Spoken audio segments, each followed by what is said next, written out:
Hi, gang. Another Friday night here in the sports office. Woody Woodruff here alongside Fox 2 sports producer James Paxton. James. Hi, Woody. Happy New Year, my friend. Happy New Year to you. Oh, it's nice to be back on the sports office. And, of course, we'll have another year of hijinks and hilarity. That's what Fridays are all about. Always on Fridays. Tonight, we'll start the talk with, of course, the Detroit Lions going into the final game of the year in Chicago against the Bears. Nothing to play for the Lions as far as seeding or playoffs or anything like that, and that's made for some disappointing moments out in Allen Park this week because you can feel the players, you can feel the disappointment. All the energy seems to be sucked out of them, even though they have a game to play on Sunday. Seemed like a rough locker room, Woody. Seemed like a rough one to go to this week. Yeah, but, it was very tough. Not a lot of answers forthcoming, and honestly, not a lot of questions going out to the players. I mean, what can they say? I mean, we already know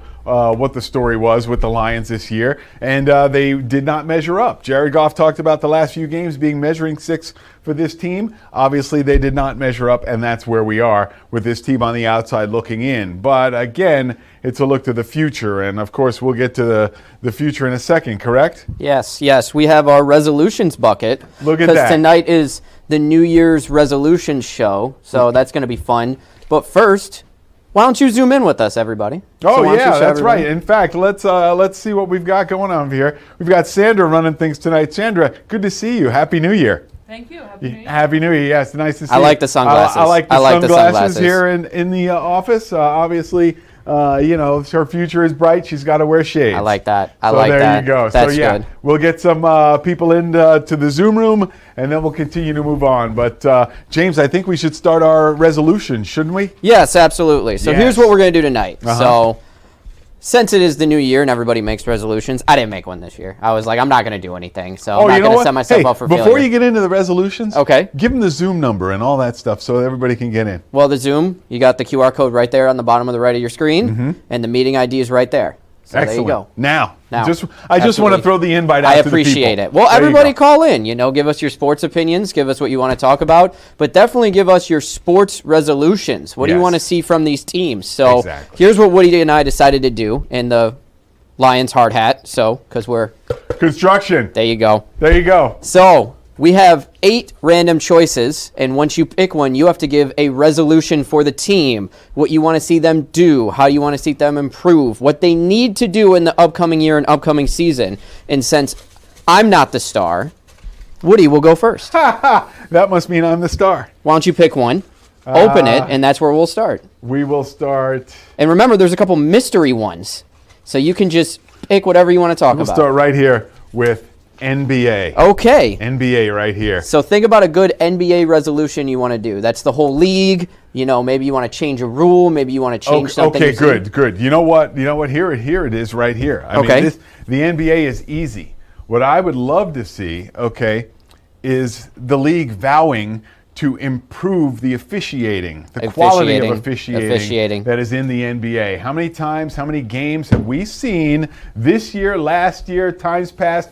How many times have we seen officials blowing calls? It's plain to see. They go to the replay and they still get it wrong. I mean, it does make you think that something might be affecting their judgment. Perhaps the world of sports betting has a role to play in some of this as well. But, that would be my resolution for the NBA. and it would definitely be to clean up the officials, because Well, if you could do that, Yes. then perhaps you get cleaner play from the players. I mean, because the players need to understand how the game is going to be officiated and how it's going to be called. And if it changes so radically from night to night, from official to official, then you're in limbo.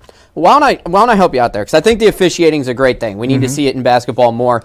But for a team like the Pistons, they are a very defensive, aggressive-minded team. They don't know what's going to be called and what's not going to be called on a nightly basis. You have Isaiah Stewart, Asar Thompson, Jalen Duren. Those guys are very defensive players. One night, this guy's going to be in foul trouble because he's guarding too close to somebody, or he's bumping up too close to a shooter. Some nights it's not called. Some nights it is called. So I just don't think it's consistent. And the lack of consistency is my biggest problem with it. Now, you know what? It makes me think that, behind the scenes, what is Adam Silver dealing with as far as the NBA and officiating? I mean, is there an officials union that he has to combat as far as maybe trying to implement new solutions to this kind of thing? Or is it, just like the Wild West where, you get everybody in a room and say, hey, guys, look, this is how it's going to be? I mean, I would love to see, what referee school looks like for any of these guys, if there is even that. I mean, for a couple of guys who've been watching NBA basketball for a long time, there's still a lot we don't know behind the scenes with this game. Well, there's a lot we don't know behind the scenes, and also the specifics of a rule is kind of tricky. Yeah. When I watch basketball, I would almost certainly think, okay, that's a charge or that's a block. But then you got to remember, where their feet planted, where are they on the court? And all of that is kind of into officiating. But I'm not even talking about like charging or anything like that. A lot of the blocking fouls, I really don't understand. Some are easy because you could see a guy throw a hip out like this. Right. And don't get any closer. Do not get any closer. Boundaries. I get it. But, I think that's a good one. So, NBA officiating, that's a good start. I'm going to pick the next one. All right.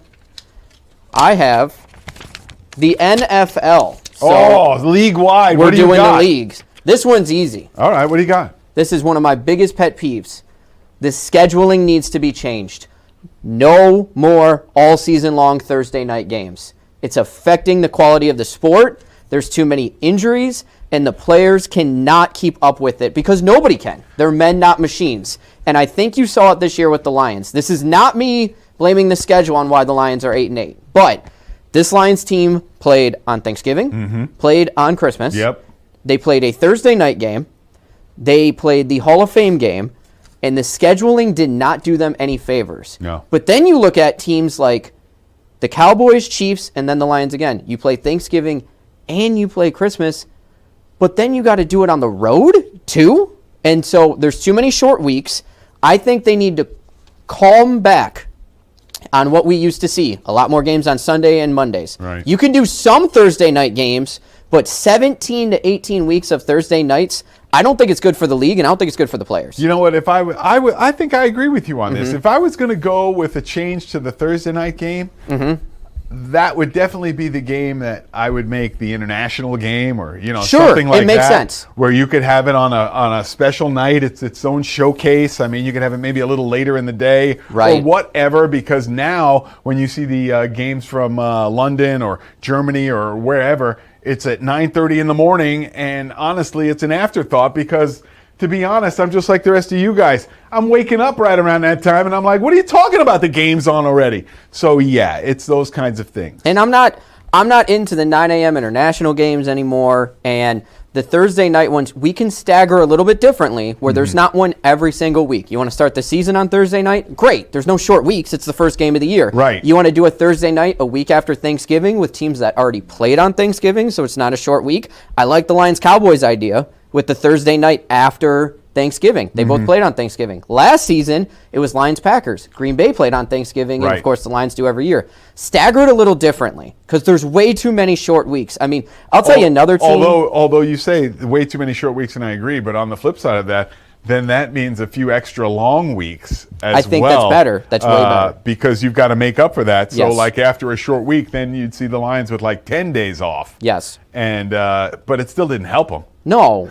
And I think another team you got to see, and nobody wants me to say this because everybody hates the Kansas City Chiefs, but the scheduling did not do them any favors either. No. They did a lot of short weeks too, and then they had to travel a bunch, and they were a team that had to play on the road on Thanksgiving. And I think they played on the road like the Sunday before, and it's like, that's unheard of. And it's not helping the teams, and it's not helping the product. I think we got to change the Thursday night games. You mentioned the schedule, and that gives me hope for the Lions for next year. Right, it's going to look a lot different. Yeah. A fourth-place schedule, maybe a fifth-place schedule. So that means a lot more games at 1 o'clock on Sundays. I would think so. You're still going to have your Thanksgiving game, maybe get a Monday nighter here or there, and then perhaps you can get some continuity to be back where you were, and you don't have the same short weeks. And hopefully Dan Campbell will have everything else hashed out by then. But we'll talk about the Lions as we get some more resolutions. We will, but why don't we check into the Zoom room to see if anybody has any sports resolutions? Let's see who's in there. Sandra, do we got anyone? Somebody in there?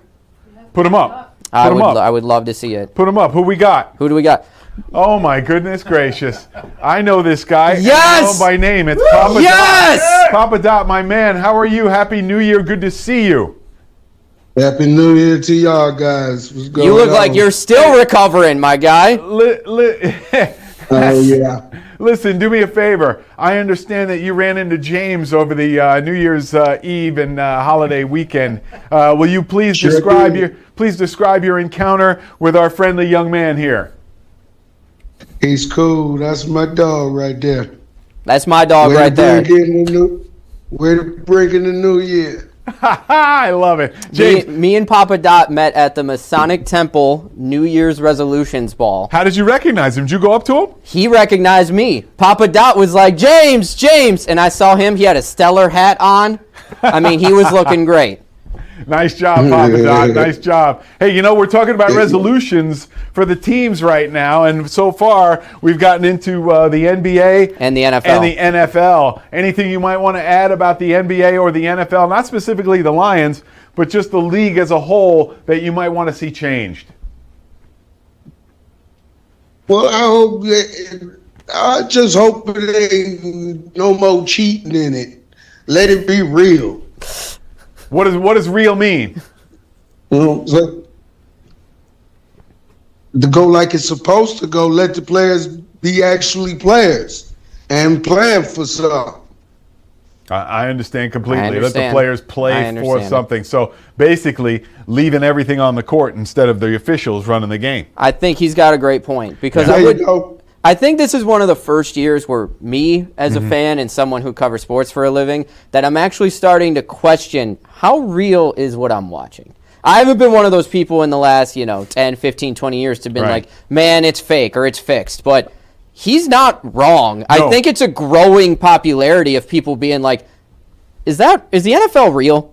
Well, it's the influx of money and betting and all kinds of other stuff. Yeah. So remember, the NFL is an entertainment product. It is. So I mean, if you're looking for fairness or equality, you might have to go somewhere else because the NFL controls the whole thing. Same with the NBA. Right. But you see more with the NBA of a branch out. They got the WNBA, they got the G League. Yeah.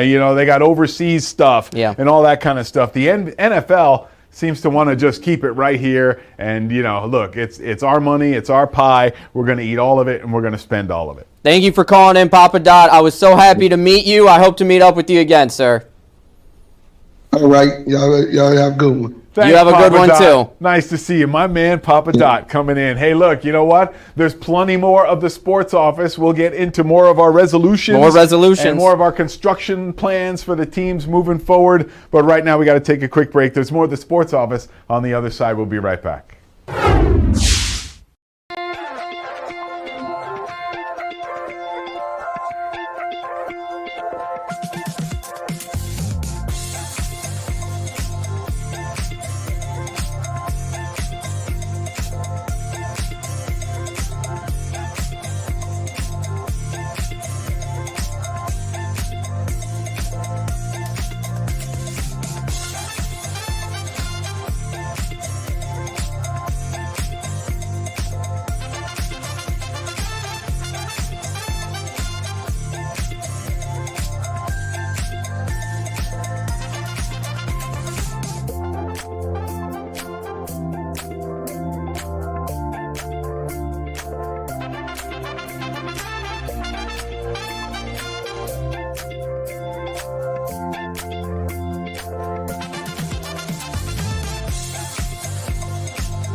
Welcome back. Woody looks in for the sign. He gets it, and now he is ready for the pitch to you guys because we're talking about the Tigers. This resolution coming up right now. I picked it during the break. James, you know what?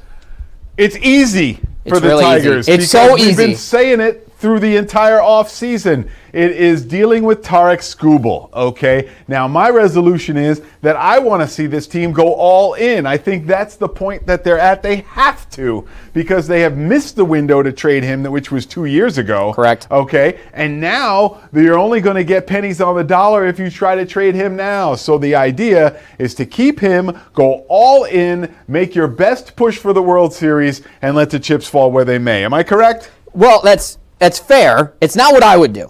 I would pay him. I want him paid. I don't care how much he costs. I don't care that it would be probably the largest starting pitcher contract in the league. I don't care about the outcomes. I want him here.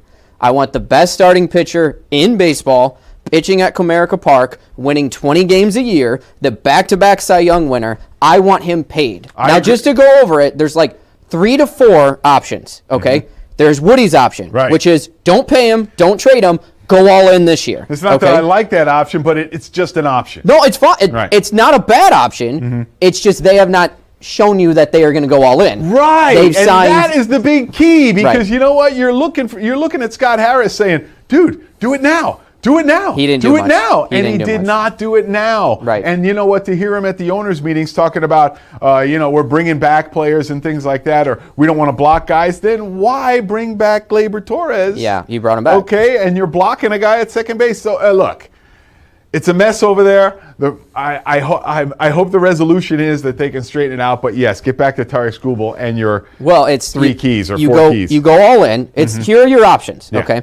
You go all in, which is yours. So you would buy a couple more bats. Right. Technically, Bregman's still out there. Do I see them doing that? No. But I don't think you have a quality third base option. I think they soured on Bregman because of the way they spurned him last year. So you could make a trade, all that, go all in, got it. 2, there's my opinion. You pay him. You give him a blank check. You give him and his agent, Scott Boras, and say, what will it take to keep you? They give you a number. You figure it out. It's going to be a lot, and I know there's Miguel Cabrera fatigue of the 10-year, $300 million deal. I think it's just the price. Now, that's what it is. As far as age goes with Skubal, how old is he right now? He's 27. Okay, 28? so how long would this contract be if you pay him? 8 to 10 years. So in year 8 or year 9. Yeah, it's rough. It's rough in year 8 and 9. But in year 2 or 3, you're still looking at it. Yeah. Number 3 is you trade him, but I don't think they're going to do that either, and I don't know what you can get back for him with the 1-year deal, or if you wait to the deadline. 4 is nothing, and that's what they've decided to do so far. Is the only way to keep any kind of possible playoff window open with by paying him? Yes. Do you see the team making the playoffs if Tarek Skubal's not a part of it next year? No. I don't either. No, I do not. So, yeah, I think that was easy. All right. All right. Let's go. Go ahead. So this one's me, right? Yes, I did Tigers. Okay. Go. Okay. What do you got? The sports one. So I could pick anything about sports. Can we talk Formula One? I mean, we could, but I couldn't is the problem. So I don't know enough about Formula One to talk. So I can do any sport, anything on my mind whatsoever. So this is really easy. It's up to you, my man. In this city, the fans love their teams. They want to go down to Comerica Park. They want to go down to LCA. They want to go down to Ford Field. So I'm going to do this selfish and talk about my city and talk about my sports teams. Everything is too expensive. Get those prices down. There's no way that tomorrow for a noon game, I know this because me and a producer here were looking at tickets. It's Penguins, Wings. Yes. Crosby, Kane in their last couple years, noon on a Saturday. Do you know the cheapest ticket we saw? You want to take a guess? Cheapest ticket we saw. The cheapest ticket? For an LCA noon Red Wings game. $140. $140. That's really insane that you got that. Oh my gosh, I couldn't believe it. Yes. I was thinking maybe 70, but then I was like, no, let me double it. Wow. You're right. And that I is understand way expensive. It costs money. That's what it is now. But I just think that tickets cost too much. And I know what people are going to say is they can't go back down, or, well, that's what the players make. There's no way that I should be paying that much money to go see the Tigers, Pistons, and I haven't even said the worst offenders, was the Lions. Nobody who is the average person could go see a Lions game. Yeah, and now it's turned into, if I want to see the Lions, I'll go to Lions Colts in Indianapolis because it's probably cheaper. Right. And I know somebody personally who went a couple years ago in the 12-5 year when they made the NFC Championship. They went to Lions Saints and went to New Orleans and said it was cheaper. Yeah, but how is this going to resolve itself? Because as we know, Gordon Gekko told us greed is good. I know. I don't know, but I don't think Concessions, too. it's concessions. Thank yes. you, Bobby. Concessions, but is concessions also is a true. lot. Right. I feel like it's too expensive. And is it just me in my head, or don't you think it's just a little bit too much and it could go down? You know what? I could see. Could it go down? Definitely it could go down. Okay. I mean, that's the easy answer. Yes, it could go down. Now, if you want to keep the same price, add more value to it. Make it a true experience instead of just, hey, this is your seat for the game. Sure. You could do more. I mean, you could do like combinations of. Right. These guys are creative. I mean, they Yes. have their own departments and, in their entertainment wing of the teams and all that stuff, they Yes. could theoretically get Right. this done. All right, so that was my sports one. Why don't you pick last one for you? All right, last one for me. We'll see what we get. I hope it's Pistons. I hope it is too. I know you got a good Pistons take. Oh, I got the question marks. You got mystery. So Mystery date. Woody, you could make a resolution about anything. Pick anything in life. You can keep it to sports. You can keep it to Detroit sports. You could, if you have a resolution, give one. I am excited about the Tour de France. I know you are, every coming year. up again this year, but I'd much rather go with my alma mater, the Miami Hurricanes. Okay. And, who are in the semifinals of the college football Of playoff. the college football playoff. They took down Texas A&M. They took down Ohio State. Right now they're taking aim at Ole Miss, okay, in the Fiesta Bowl. And my resolution, I'm hoping that the Canes are finally back. Because I'm tired of a lot of years when the Canes are playing and they, start off 4-0 and then they lose one and then it's like a collapse. I've seen my coach give away game after game. This year, I'm hoping he doesn't revert to type. So let's hope that my Miami Hurricanes are back because I think college football is much better when the Canes are in the conversation. I'll be quick here and then I'll do my last resolution. But last year, I felt like the CFP playoffs were just lacking and it didn't feel right. This Because year, the Canes weren't there. That's why. we'll go with that. This year, it worked. And you have 4 teams in the semifinals, and it all feels like any of them could win it. And I'll tell you right now, I really want Miami, Indiana. I want to see that Indiana offense versus that Miami defense. I really want that championship game. You know what, James? I'm going to tell the fans this. Watch what you ask for. You just might get it. I don't care who wins. I'm not a Hey, Canes. listen, I got to take a quick break. Coming up on the other side, more questions. What's going to happen? This is the Sports Office on a Friday. Come on back.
Welcome back to the Sports Office. We're setting up our Off the Sticks segment right here. And James, explain what's going to happen tonight, please. Well, this one's really simple. This one is just bottle flip, and since we don't have a guess, I'm playing against you, and Bobby is setting up a good boundary right here. So we got about a minute, Woody. Are you ready? I am ready. You have to make sure you flip it right in here, and we both can go as many times as we want. Go! 1. See, you're close. You're closer than me. Back up, Woody. Oh! Bobby says back up. Woody, you got it. Oh. Ah! Ah!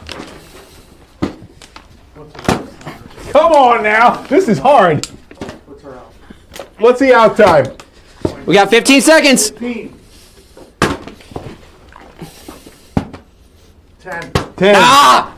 9, 8, 7, 5. Hey, thanks a lot for joining us on the Sports Office tonight. 1, we got to go. Oh, that's it. See you next week.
Welcome to the Pulse. I'm Root Barrage. This year we marked a somber anniversary, 4 years since 4 young lives were cut short at Oxford High School. And in the wake of that tragedy, a fight for justice and changes in the law to stop something like that from ever happening again. Oakland County Prosecutor Karen McDonald reflects on all of it. I think it's a hard day. It's a hard day for so many victims, families, everybody in the community. No matter where I go, where I travel, anywhere in the country, there's some connection to this terrible, terrible event. And I think people experienced it on so many levels. But, you know, look, I had a hard day yesterday, too. And it wasn't because I was the prosecutor. It's because I'm a mom. And we need to be able to feel safe when we drop our kids off at school. When we watched you through the last 4 years, we saw someone who is passionate, who is as angry and as sad as the rest of the community. And I know you bring that with you, but you also have been armed with solutions. And someone in your position has a lot of power. And I want to ask you, in the last 4 years, what have you done and what has been done to make sure that this can be prevented in the future? Yeah, you know, right away understood for just taking office, but also because of the tragedy. Everybody wants to talk about the prosecutions and the event, and they should, and we should never forget. But from the get-go, I have been focusing on prevention. Gun violence is the #1 cause of death for kids in this country. And we